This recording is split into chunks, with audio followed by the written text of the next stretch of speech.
A pink table with 5 beautiful ladies, add margaritas and a great conversation, and you will get inspired, find something new, and have a few laughs. Come sit with us. We saved the spot just for you.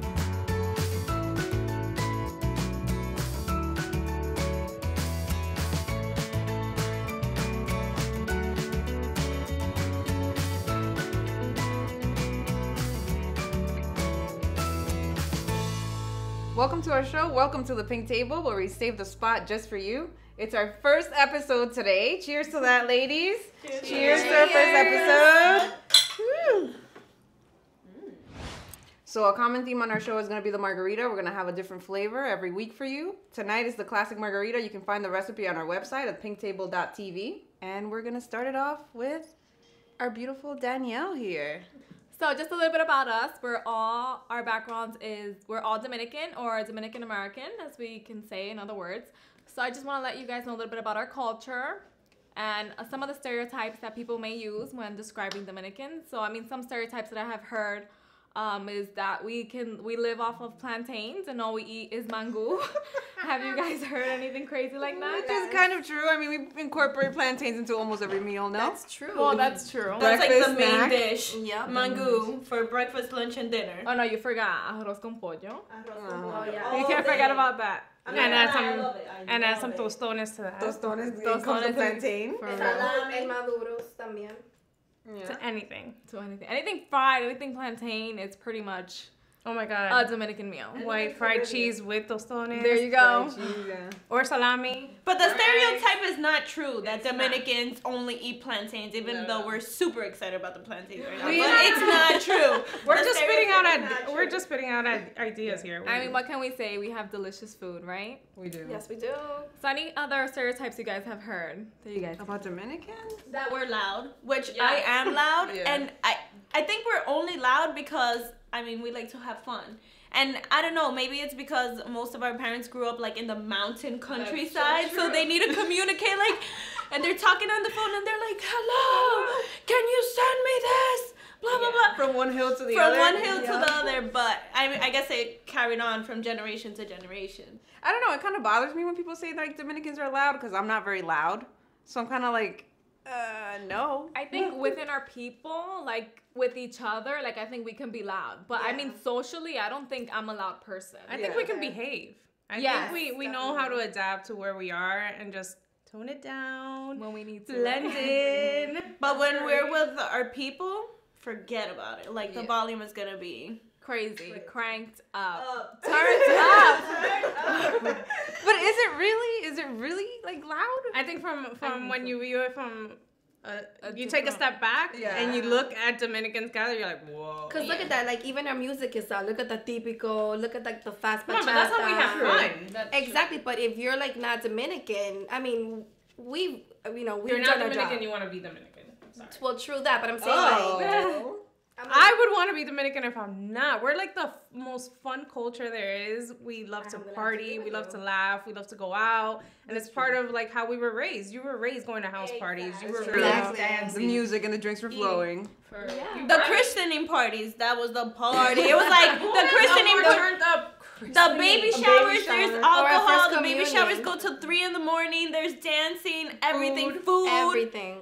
I just feel like we're so diverse, and I feel like that's what makes us stand out. Like we come in all shapes and sizes, all colors. Yeah. Clearly.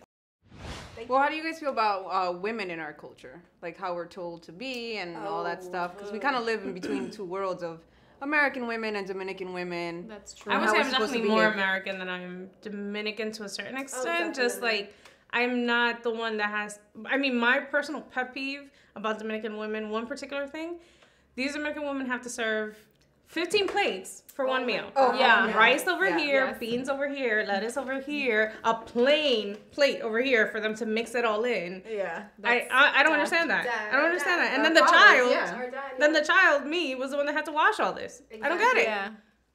I'm not. You had to do all the dishes, and you're like, no, I'm not doing this anymore. And I'm not doing it when I have a husband. I mean, I said that many times. I'm like, no. When I have a feel husband, this is not I agree. happening. Like Get a bowl. in a way, well, the way we were brought up, I mean, our moms, they took care of us the majority of the time, and we're homemakers, and I feel like I don't want to do that. I want to. homemakers. Of course, I want to be in my home and take care of my children, take care of my husband, but I also want to be, you know, a working woman. I don't just want to stay home. Maybe not just baby them, because they do baby the men a little too. Yeah. It's like you're supposed to be a housewife, you're supposed to cook, have a meal at this time every single day. Like, we're there to with your serve. 50 million plates. Like, here we are. I'm going to serve you this now. I'm going to iron your shirt because it's my responsibility to lay everything out so you can easily go on your way and make that money and bring it. Like a personal assistant. Like a personal assistant, but it's like... and I completely rebel against that. We're in America now.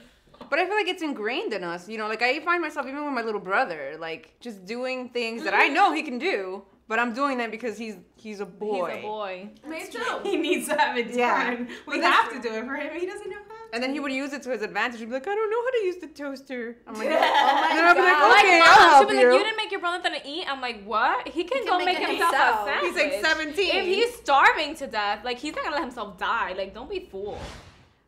Which I don't know. I feel like we were trained to kind of just like focus on like the family and focus on the home life and kind of like not even think about a career or think about like you can think about it, like you can have a job, but you can't really have a career because your main focus within our culture has to be the home life. Yeah. You know, have both. you can't have You're both. definitely supposed to focus on one. Right. The home. Which brings me to this book here, #GirlBoss. And I found it because I love the website. She has a website. She sells clothes. They're really funky, rock and roll type of thing. Izzy kind of looks very nasty gal today. It's called nastygal.com. You can find a link to where you can buy the book on our website as well on pinktable.tv. So she's kind of like, she never talks about a family or she never talks about, like she talks about relationships, but she never talks about like, you know, having like focusing on children and building this home life. She kind of just focused on her career. Yep. And to me, that was kind of like, it was a little mind-blowing. Like, oh my God, like she never mentioned like family. Having a family or like, you know, building that. She just focused on her career and her life and kind of like going, like trailblazing her way into having the life that she wanted. Where I feel like we're kind of like, it's in our culture to kind of be like, oh, well, you know, what you do is get married, and then the man kind of builds the life for you. Yeah, and then you have a baby, and then you have a baby. And then you have another baby. Right. I mean, I was in DR this summer, and there's like girls like 15, 16, 17, 20, 21, and I'm like married already. I'm like, what are you doing? What are you doing? Like, did you go to school? Are you in college? You know, or like. Se la llevaron. Yeah, se la llevaron. Not saying a window marriage. And again, this is one side only. Of course, that you have the other women over there that are getting their education, but I'm saying that a lot of it is those girls that are just, oh, let me move out, let me leave with this man, let me leave with this person, and it's like okay, because that's what and they it's know. like over here, it's like what's going on? Like there's no drive to succeed. It's just stay there and on that level. And it was mind-blowing to me. I was like, what? And that's good that you say drive, because in this book, she kind of gives, like, great advice. She, like, for example, it says, so you want to be a girl boss? And then in the bottom, it says, you know, life is short, don't be lazy. Which is one of my problems. I'm lazy as, I'm lazy as f***. You know, and that's my issue. Like, I have all these ideas. I feel like I come up with all these ideas and stuff, but then I'm lazy. I'm like, no, I don't want to do the work. I don't... Because when you're doing something new or something different, like you have to battle all these things. And I don't want to have to battle all those things really, but then I just like to dream. Yeah, you're like, I'm good with my dreams. Yeah, my dreams are good enough. They keep me satisfied. There's a lot of people out there that crush your dreams, that don't help you, and I mean that's an obstacle right there in itself. Like they stop you. Right. And once you take one step forward and you see all these hurdles in between, you just kind of take a step back. Like, well, maybe I don't. Maybe it's not that bad, right? Yeah, I mean, maybe it'll just come to me. Nothing comes to you, baby. You gotta go out and get it. Exactly, and that's what she says in the book. Kind of giving advice to women that want to start, and she was really inspiring me to me because she doesn't have a college degree, and she's the CEO of her own company. Wow. She's younger than us, correct? By like a year. She's my age. I think she's. That's a little comforting. I think she's 30. She never went to college though. She just kind of like, you know, found her own way in her creativity. Like she started off with a store on eBay, and she was just a creative person. So it says creativity in everything. Every child is an artist. The problem is staying an artist when you grow up. Oh, so I love that. Yeah, That right? is nice. I feel like sometimes when you're little, you know, you're like drawing something, and then your parents come along. They're like, what the hell is that? And you're like, it's... Yeah, I It's my Van Gogh. Like, Yeah, my Van they're Gogh like- paints is a stick figure. They're like, go do some math. That's what's really going to help you in life. I mean, I personally used to do what I do right now. I had a pretend little desk with papers and a stapler, which I thought was so official, and a pen, and I was in an office. That was my pretend office. But you see, loved that's your creative point. You love being And I in hid the it office and behind all a that stuff. curtain, and I would go in there whenever my mother wouldn't look at me. And what would you do? She was a secretary. Yes. Would you write stuff? Yes, I made receipts. I don't know of what. Oh my Well, god. you get Receipts into or- what was your major in school? Accounting. Accounting, there you Well, you're good at that. You were born for that. She's a honey. freak. Oh my I used to god. save all It these just receipts reminds me of, together. like when I used to walk around with a million purses when I was younger. And then I went to fashion school, and then I kind of got like a little, discouraged. Like, I can't make it. But that's you. Yeah, I guess. Well, that's what bubbles are being all first. she kind of, a little bit, and she kind of says that in the book, kind of like, you're gonna meet come up to a lot of adversity and stuff like that. But if you know you're talented at something, keep going and keep doing what you're good at, and kind of take whatever it is that you're good at and make it work for you and build that into your career. Because I feel like sometimes, in society, you kind of like, you have to be this and you have to be that, and if you're not a doctor or a teacher or something like that, it doesn't really mean anything. Which Like kind the of brings, prestigious brings careers. me to women in the media and how we're viewed in the media as women in our gender. Exactly. And, speaking about that, we kind of take for granted what we see in the media. Like, it's 2014. The media has such a great impact on what we believe is the ideal. So the media can kind of portray this certain side of the story the way that they want to. They kind of manipulate what they want to show. And that's all we see. So we build our ideas on what we see. And so I kind of was thinking about this the other day because I come across a lot of beautiful, gorgeous women, and they're like, I'm so ugly and I'm so this and I'm so that, and all I see is like all this beauty, and I don't understand. Even when I look at myself, I feel certain insecurities, like, I'm not pretty enough, I'm not this enough, and I'm like, I don't get where all this is stemming from. And then in my human sexuality class, we were kind of talking about how in the media what we see is a specific type of woman, and They give us a standard. exactly, and what is important in a woman, Size 4. exactly, Kim what is, Kardashian. I mean, I'm never gonna look like her. what is We can try. We can try. Ain't no so amount pretty. of Botox gonna make me look like a So pretty.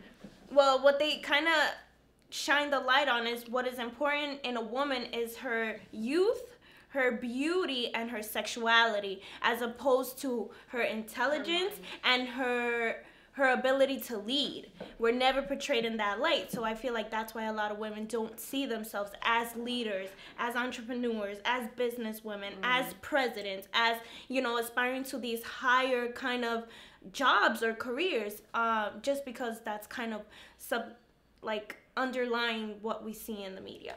And yeah, do you feel like when you look in a magazine or when you look on the TV that you can relate to that woman? Can you feel like a connection with that woman? Not many. Not many. No.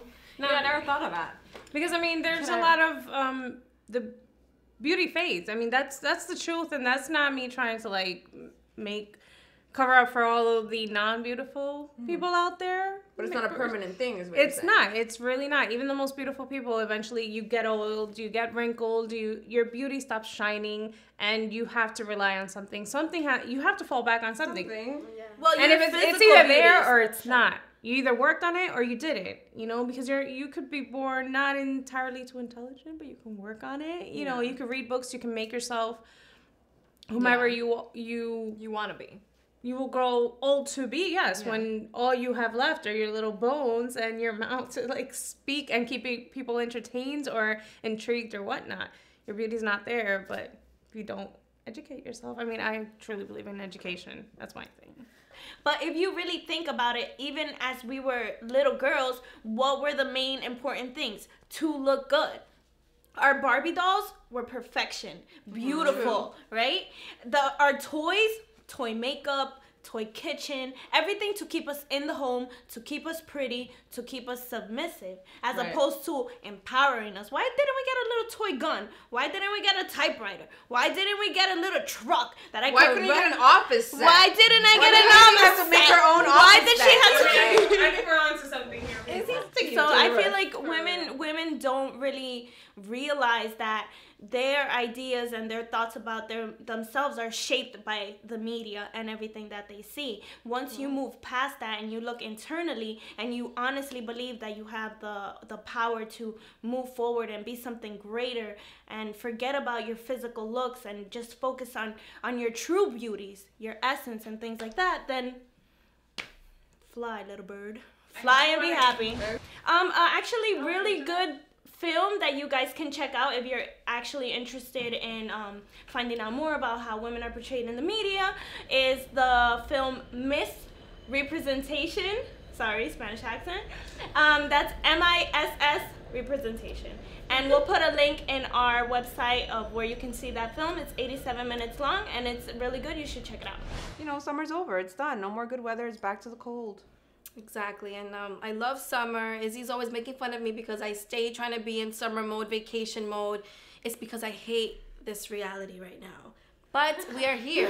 What did you guys do this summer? Tell me, what did you guys do? Like, what do you love about summer? I love every single thing about summer. Well, we know as soon as June hits, it's a new Jahedi. It's a different Jahedi. She really goes through a is. transformation. Yeah. Of some She sort. comes alive. All she wants is margaritas and Dude. lunch dates. I'm Lunch sorry, dates, like going this out. Yeah. is, I don't know, summer Crop for me. tops, her crop tops. So, listen, summer for me is like, I don't know, it's different. Like, it's just more upbeat. The weather's always nice. The sun is always almost out. And winter does not count. The sun can be up, but it's freaking cold out there. Nobody wants to be out in the cold. I hate it. She want to look like that. I want to be Yeah. free. Yeah. I want to be free, like with my Yeah. shoes, my skirt, my dress. Your boobies. Oh, yeah, whatever. Air. She wants to be Exactly. J-Lo in Puerto Rico every day. Exactly. Like, who doesn't love summer? Come on, guys. Come on. I know you all agree with this. Come on. So talking about the hot weather in the Caribbean, That I'm going to miss. it's time for us to kind of talk about a little bit of eye candy and what else kind of what can keep us warm on these cold winter nights. Well, there's a lot of gentlemen that can keep us warm. Yes, And that's very true. there's a lot of them, so we're just select one by one. We have a whole bunch of them to pick from. Why don't we Eggplant concentrate- emoji. Eggplant emoji, if you Eggplant know what I we said mean. it. We said it. Yep. There's a couple of them, but I want to focus on one right now because he's sizzling hot, and we can see him every Tuesday on Sons of Anarchy on FX. Oh my God. They're currently on their last season. I'm so sad. Final ride, and you know, I'm talking about Charlie Hunnam, Yes. Blonde hottie. Jax Teller on Sons of Jax. Anarchy. aka Jackson. He's such a badass. I love it. Potatoes. I saw him in a couple of movies before he got to Sons of Anarchy, and I was like, who? He has an accent Yeah, that he takes off. You know, he works on it. He gets a little bit of a. He does good. He goes a little American for the show. I cannot watch an episode without going like, oh my God, like every Damn, time. Jax I can't is really hot. concentrate. I Exactly. talk to the TV when Every he's 5 on, minutes, but- I'm like, yo, Jax. Like every time, I'm like, You know what it is that he's so hot and he's so bad. It's like, Yeah. damn, you're a badass. You He's know, weird. girls, we're He's crazy. weird. We want the You love bad that guy. bad boy. So is he the Bad badass boy. where you draw the line like I won't date you, or is he just enough that you would date I'm him? gonna As date him. Jax Teller. he's a I mean, badass I- with a heart. He's a badass with a heart. I will be your queen bitch. You want to bury a body in the back? We gotta go bury that body in the back, baby. I'll dig. I got the shovel, honey. 50-50. He's a badass with a heart. That's what it is. So thank you for joining us today at the Pink Table, where we have a spot just for you, and we'll have the same spot for you next week. We'll have our new recipe for our new margarita today. We have the classic. You can check it out at thepinktable.tv to get the recipe there. And next week we'll have a different one, so check it out so you can join us, drink and talk with all of us ladies. So thank you for being here today, and I hope we inspired you to be yourself and to let your individual light shine just like we let ours shine. Besos.